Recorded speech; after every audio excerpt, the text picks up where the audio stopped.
अस्सलाम वालेकुम मुअज़्ज़ज़ नाज़रीन गिरामी। बाबा सिद्दीक को कत्ल कर दिया गया और लॉरेंस एक लड़का है जो बैठा हुआ है जेल में, और ये नदीम खान साहब कह रहे हैं कि भी हमें मत जगाओ। और एक इंसान को कत्ल कर देना पूरे दुनिया के 8 अरब इंसानों को कत्ल करने के बराबर है। और बाज़ लोग इस चीज़ को बिल्कुल ही घटिया समझते हैं, बिल्कुल ही छोटा समझते हैं, जिसका दिल जिसको मार दे, और अल्लाह ताला से बिल्कुल नहीं डरते। आइए सुनते हैं नदीम खान साहब क्या बोल रहे हैं। वीडियो को लाइक करें, चैनल को सब्सक्राइब करें और वीडियो को व्हाट्सएप पे ज़रूर शेयर करें। कमेंट करके बताएं वीडियो कैसी लगी। आपका पिछला इंटरव्यू वायरल होने के बाद मैंने सुना आपको कई लोगों से धमकी मिली, तो क्या मेरी कैसी मिली? अस्सलाम वालेकुम, जय हिंद, जय महाराष्ट्र। मैं न्यूज़ वायरल होने के लिए नहीं देता हूँ। मैं देश के गद्दारों को सबक सिखाने के लिए अपने जुमले बोलता हूँ, समझ गए। और जो अंधे रहते उनकी आंखें खोलने का काम करता हूँ। और दूसरी बात, अगर मेरी आवाज़ से अगर तुम्हारे अंदर का मरा हुआ इंसान जागता है तो एक नहीं 10 बार बोलूँगा, ठीक है। और रहा सवाल धमकी उमकी का, तो मैं तो प्रोटेक्शन के लिए भीख नहीं मांगने वाला। कैसा है ना, मेरे को जो देने का था उन लोगों ने दिया और मेरे को जो लेने का था मैंने लिया। तो मैं एक लॉरेंस तेरे को एक चीज़ बोलूँगा, छोटे, जिस समंदर में तू तैर रहा है ना, वो समंदर के सार्क रह चुके हम। मुंबई नगर को, बॉलीवुड को, तेरे को दहशत जमाने के लिए तूने बॉलीवुड में एंट्री मारी, सलमान खान पे मारी, उस पर दहशत दिया, तेरे समाज का नाजायज फ़ायदा उठाया, उसको कानून ने सजा दिया था। लेकिन उसके बाद में भी तू तेरी दहशत दिखाने के लिए सलमान पे दबाव बनाया, बदले में बाबा सिद्दीकी की जान लिया। तू इतना बड़ा हो गया रे, मुंबई में अंडरवर्ल्ड वापस चालू करवा रहे हैं। हाँ, किसकी जान पे इतना उड़ रहा है? और क्या? शाहरुख खान जो इतने क्लोज थे बाबा सिद्दीकी के, लेकिन वो एक भी बार उनके हॉस्पिटल में भी नहीं है और उनके डेथ में भी नहीं है। भाई वो उनका पर्सनल मैटर है, अपन थोड़ी ना उस पर बोल सकते। उनको आना चाहिए था। एज इट इज़ एक बाबा सिद्दीकी बैंड्रा का एक बड़ा जाना माना हस्ती, ठीक है ना। और अव्वल तो मैं आपको एक चीज़ बताता हूँ, बाबा सिद्दीकी साहब से हमारी बहुत पुरानी दोस्ती है, मैं साफ बताता हूँ। लेकिन मैं भी जनाजे में नहीं गया, हो सकता है प्रोटोकॉल, और हो सकता है मैं इसके लिए नहीं गया कि प्रोटोकॉल लोगों के सामने बहुत से चेहरे। और बाबा सिद्दीकी को जो लोग नॉर्मल खाली विधायक समझते थे ना, अब सुन लो, लॉरेंस ने तो बहुत बड़ी गलती की है जो बाबा सिद्दीकी के ऊपर हरकत करके उनको जन्नत मिल गई इंशाअल्लाह ताला। लॉरेंस, तूने ना मुंबई के सोए हुए शेरों को जगा दिया, बस। लॉरेंस बिश्नोई के लिए काले हिरन भगवान जैसे, तो इंसान को मारना कहाँ तक सही है? देखिए, आप गाय को पूछो, अब हिरन को पूछो, बात समझ रहे? आप हिरन को पूछ सकते हैं, आप गाय को पूछ सकते हैं, आपकी आस्था आपके साथ। लेकिन अगर आप सजा देने के लिए खुद सक्षम हो तो कानून को ताला लगाओ, कोर्ट को ताला लगाओ, बराबर है। इंडियन पिनल कोड को बंद करो, लॉरेंस बिश्नोई जैसे को खड़ा करो, तो क्या ये देश चलेगा? ये देश में हाहाकार होगा, सिर्फ कत्ले आम होगा। आपको क्या लगता है लॉरेंस बिश्नोई को किसका सपोर्ट है जो इतना ओपनली वो ये सब चीज़ कर रहे हैं? किसी का सपोर्ट नहीं है यार। एक स्टूडेंट लड़का 4 बचकाने लड़कों के हाथ में वेपन दिया। मैं बोलता हूँ, ये देखो, ये छोटे बच्चे कॉलेज जाता है, इधर बेटा स्कूल जाता है, इधर क्या बड़ा बन के क्या बनेगा? डॉक्टर। ये देखो डॉक्टर, ये धारावी जैसे झोपड़पट्टी में यहाँ बच्चों की सोच डॉक्टर बनने की। लॉरेंस बिश्नोई यंगस्टर लड़के जो 20 साल के 25-50 हज़ार दे के उनके हाथ में एक पिस्टल दे के गैंगस्टर बना रहा है, खुद की गैंग चला रहा है। और अभी भी ये मेरे को नहीं लगता है लॉरेंस ने किया है, ये जिसने भी किया है ना, अगर इंटरोगेशन हुई सामने आएगा। और अभी भी लॉरेंस बोलता हूँ, पकड़ के बिल लेके बैठना बनकर, काटी काट रहा है ना, दिल्ली से लेके इंडिया तक के काटी काट रहा है ना। और भी मुंबई में बहुत शान है जो काटी काटे ले। तेरी जितनी उम्र है ना, उतनी उम्र में हमने आग लगा दिया था, लेकिन तेरे ऐसे हरकत नहीं किया था। धर्म के नाम पर है ना, लोगों को नहीं मारा था। याद रखना, मुंबई का हर वो आदमी मारा है, आदमी मारेला है, लेकिन है ना तेरी तरह देशद्रोही वाला काम नहीं किया बनकर। और क्या लगता है इसका सोल्यूशन क्या है? सलमान खान कब तक इतनी सिक्योरिटी में रहेंगे?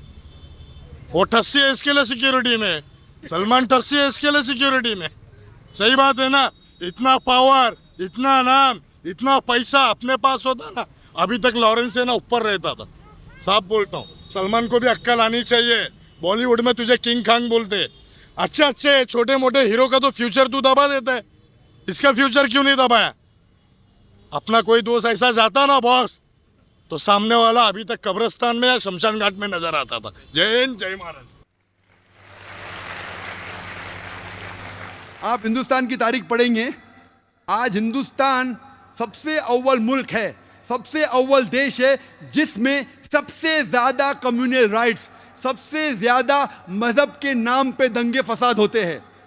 सबसे ज्यादा दंगे फसाद अगर कोई मुल्क में होता है इस दुनिया में, वो हिंदुस्तान। इसके जिम्मेदार है सिर्फ पॉलिटिशियंस। अक्सर आप देखेंगे हर दंगे फसाद के पीछे अक्सर मजहब का नाम है, अक्सर हिंदू मुस्लिम है, कभी कभी हिंदू क्रिश्चियन है। अक्सर मजहब को आपस में लड़ाते हैं, काहे के लिए? अपने वोट बैंक के लिए, अपने गद्दी को बचाने के लिए, अपने सीट हासिल करने के लिए वो बेगुनाह इंसानों को आपस में लड़ाते हैं। इसीलिए मैं कहता हूं, मेरी नजर में दहशतगर्दी, आतंकवाद पॉलिटिशियनों की विरासत है।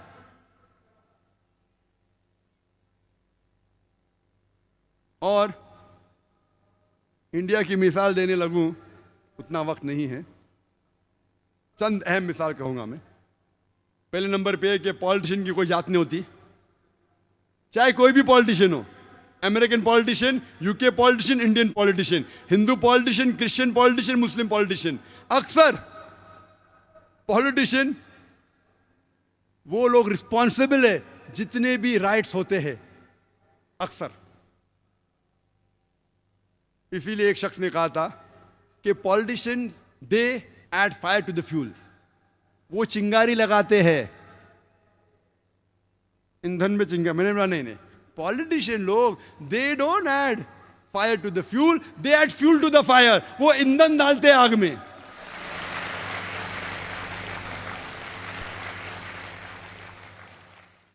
हमारी आजादी के बाद ही पॉलिटिशियन का जिक्र कर सकता ना, आजादी के पहले तो करते थे हुकूमत अंग्रेज। आजादी के बाद सबसे बड़ा दंगा फसाद जो हिंदुस्तान में हुआ वो था बाबरी मस्जिद का। बाबरी मस्जिद को सन 1980 के पहले कौन जानता था? मैं तो नहीं जानता था, कुछ लोग शायद जानते थे। आम हिंदुस्तानी जानता ही नहीं था बाबरी मस्जिद क्या है और राम जन्मभूमि की जगह क्या है। ना मुस्लिम जानता था, ना हिंदू जानता था। आम मुसलमान जानता ही नहीं था, आम हिंदू जानता ही नहीं था, आम हिंदुस्तानी नहीं जानता था। लेकिन इसको एक पॉलिटिकल प्लॉय बनाया गया पॉलिटिशियन वोट बैंक के लिए। सुप्रीम कोर्ट ने ऑर्डर पास किया था कि इस डिस्प्यूटेड साइट पे, इस इख्तिलाफी जगह पे कोई नहीं आना चाहिए। उसके बावजूद 6 दिसंबर सन 1992 में, 1992 में 6 दिसंबर में एक बड़ी गैदरिंग हुई उसी डिस्प्यूटेड साइट के ऊपर, बाबरी मस्जिद राम जन्मभूमि इश्यू की जगह पे। ऑर्डर था सुप्रीम कोर्ट का, सबसे हाईएस्ट अथॉरिटी इस मुल्क की, नो गैदरिंग। तो भी गैदरिंग हुई। कौन गैदरिंग किया? Opposite party of politicians, politicians in the opposite party. हुकूमत चाहती थी तो रोक सकती थी, आसानी है, पुलिस उसके पास है, हथियार था, आसानी, लेकिन नहीं रोका। क्यों नहीं रोका? ऑपोजिशन ने गैदरिंग की वोट बैंक के लिए, क्या मुझे वोट मिलेगा। पॉलिटिशियन जो पावर में थे, अगर मैं उनको रोकूंगा तो मेरा वोट बैंक जाएगा, तो जाने दिया, आन दो, नो प्रॉब्लम, आ जाओ, पीछे के रास्ते से आओ। लेकिन टेलीविजन पे दिख रहा था सुप्रीम कोर्ट का ऑर्डर, नो गैदरिंग। उसके बाद क्या होता है? हजारों की तादाद में, 10,000 से ज्यादा, हजारों, tens of thousands of people, lakhs of people, लाखों लोग इकट्ठा हुए सब जगह से, त्रिशूल लेके बाबरी मस्जिद को शहीद करते। कोई भी अक्लमंद इंसान क्या त्रिशूल और तलवार से बाबरी मस्जिद नीचे आ सकती है? सैकड़ों साल से इतनी मजबूत इमारत आ सकती है? बोलते स्पॉन्टेनियस रिएक्शन था, प्लानिंग नहीं थी। टेलीविजन पे लाइव दिख रहा है, लाइव दिखा रहे, लाइव टेलीकास्ट, लाइव मैच होता है ना, वैसा लाइव दिखा रहे थे। कितने चैनल दिख रहा था, ऑपोजिशन के पॉलिटिशियन बैठे उधर, हुकूमत बैठे हो पुलिस के सामने, और बाबरी मस्जिद नीचे आती। कैसा? बाय डायनामाइट, दिख रहा है। और बोलते कि स्पॉन्टेनियस रिएक्शन था। क्या स्पॉन्टेनियस? प्लानिंग थी, बम के जरिए बाबरी मस्जिद को शहीद किया जाता है। मुझे लगता है कि जॉर्ज बुश ने ये बाबरी मस्जिद डिमोलिशन को देख के उसको आइडिया आया होगा कि 9/11 न्यूयॉर्क ट्विन टावर को बम से गिराओ।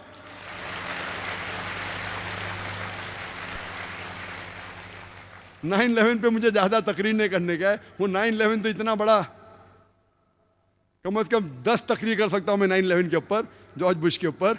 लेकिन मुझे लगता है उसको आइडिया मिली बाबरी मस्जिद से। जिस तरीके से बाबरी मस्जिद को बम से गिराया गया और कहा गया कि स्पॉन्टेनियस रिएक्शन था, उसी तरीके से बम से गिराया ट्विन टावर को और कहा गया कि प्लेन ने मारा।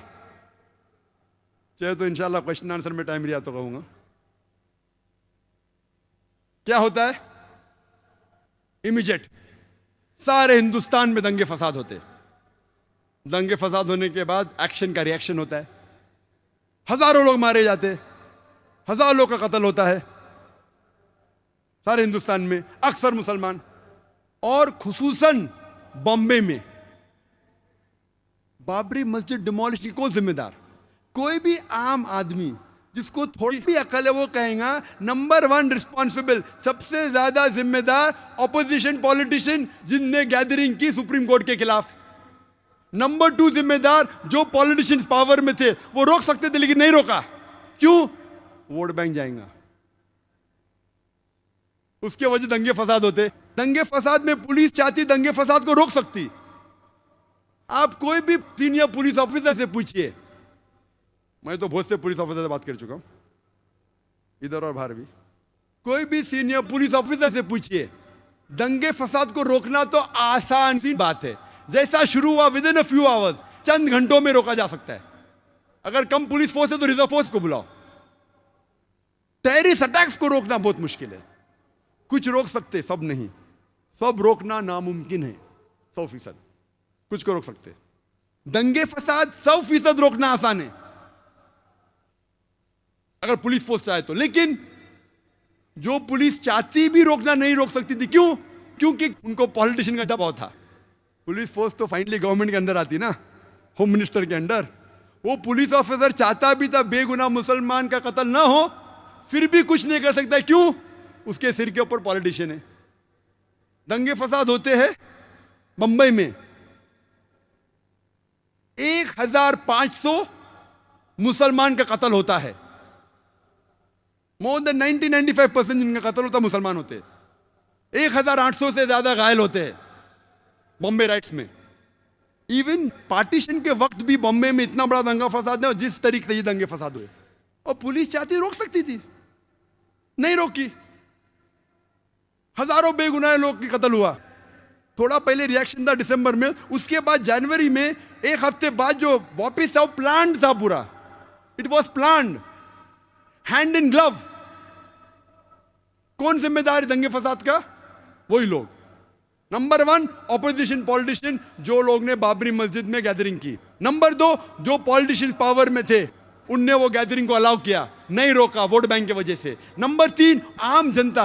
आम जनता को बहकाया गया कि लूट मार करो। आम जनता, मेरे नजदीक इस हिंदुस्तान में आम हिंदुस्तानी, आम हिंदू, आम मुस्लिम एक दूसरे से मोहब्बत करता है।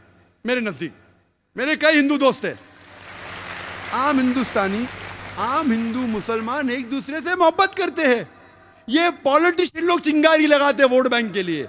और ये थी वो बातें जो डॉक्टर जाकिर नाइक साहब का तख्ता उलटने वाली थी। और ये हक और सच बात है कि डॉक्टर जाकिर नाइक साहब ने बोला कि आम हिंदू मुसलमान से मोहब्बत करता है। ये पॉलिटिक्स, अपोजिशन पॉलिटिशियन, ये सारे के सारे मुसलमानों के खिलाफ दंगा फसाद करके, इनको मार के, कत्ल करके, इनके घर गिरा के और पता नहीं क्या क्या करके ये वोट लेते हैं। फिर हिंदुओं को कहते हैं कि जो मुसलमान जहाँ मिले उसको मारो। मारो का मतलब कत्ल करना नहीं, कुटास निकालो, थप्पड़ मारो वगैरह वगैरह। मैंने हाल ही में 2-4 वीडियोस देखे, रोंगटे खड़े हो गए कि एक छाबी वाला हिंदुओं के बस्ती में जाके कुछ बेचने जाता है और वो उसको मारते हैं। पता नहीं उसके बाद में क्या हुआ। कहने का मतलब ये है कि पॉलिटिक्स या पॉलिटिशियन जितने भी हैं, या प्राइम मिनिस्टर है या प्रेसिडेंट है या और भी जितने हैं, ये इस तरह करके क्या कर लेंगे? अपने मुल्क को ऊंचा कर लेंगे। अरे मुल्क इन चीज़ों से ऊंचा होता तो पूरी दुनिया ऐसे कर रही होती। ठीक है। हम मुसलमानों के अंदर एक बड़ी बीमारी है, वो है इत्तेफाक नहीं है, यकजहती नहीं है, हमारे अंदर एकता नहीं है, हमारे अंदर एकता नहीं है, हमारे अंदर जो है वो बर्बादी यही है असल में। अगर जब तक एकता थी, हम सारे मुत्तफिक थे, तो 27 मुल्कों का एक ही देश बना और वो था ऑटोमन एम्पायर, और अगले कोई 20 मुल्कों का एक ही देश बना, वो था भारत, जिसके अंदर मुगलों ने बादशाहत की और हिंदुओं को तहफ़्फ़ुज़ात मिले। मसला यही है। तो अब जो इस वक्त नदीम खान ने लॉरेंस के बारे में बात की, लॉरेंस तो नाम मुझे क्रिश्चियन नाम लगता है, अब पता नहीं कि वो हिंदू है या क्रिश्चियन है। तो वो पॉलिटिशियंस जो है ना, उनके बिहाफ पे, उनके सहारे पे बैठा है और उसको जेल में इसलिए डाला हुआ है, उसको सिक्योरिटी बाहर मार दिया जाएगा। और नदीम खान जो कह रहा है कि मज़हब के नाम पर मारना, ये वाकई गलत है। और डॉक्टर जाकिर नाइक साहब ने भी यही बात की शुरू में कि सबसे ज़्यादा मज़हब के नाम पर जहाँ मारा जाता है वो इंडिया है, और इंडिया में मारा जाता है, और वो उसको हवा देते हैं पॉलिटिशियंस और पीछे सपोर्ट देते हैं पॉलिटिशियंस। ये हकीकत है। और ऐसा करने से आप अपनी कब्र, आखरत, जहन्नम बढ़ा रहे हैं, और कुछ नहीं होने वाला। और जो मजलूम होगा, चाहे वो मुसलमान हो चाहे वो किसी भी कौम से हो, तो उसका आखिरत में हिसाब जो है ना आसान हो जाना है। मुसलमान का तो वो सीधा जन्नत वाला होगा, बाकी लोग जो वो ईमान पे नहीं मरेंगे, वो जनाबे वाला, उनके साथ अल्लाह मामला जो करेगा वो करेगा। मिलते हैं नेक्स्ट वीडियो में। अस्सलाम वालेकुम।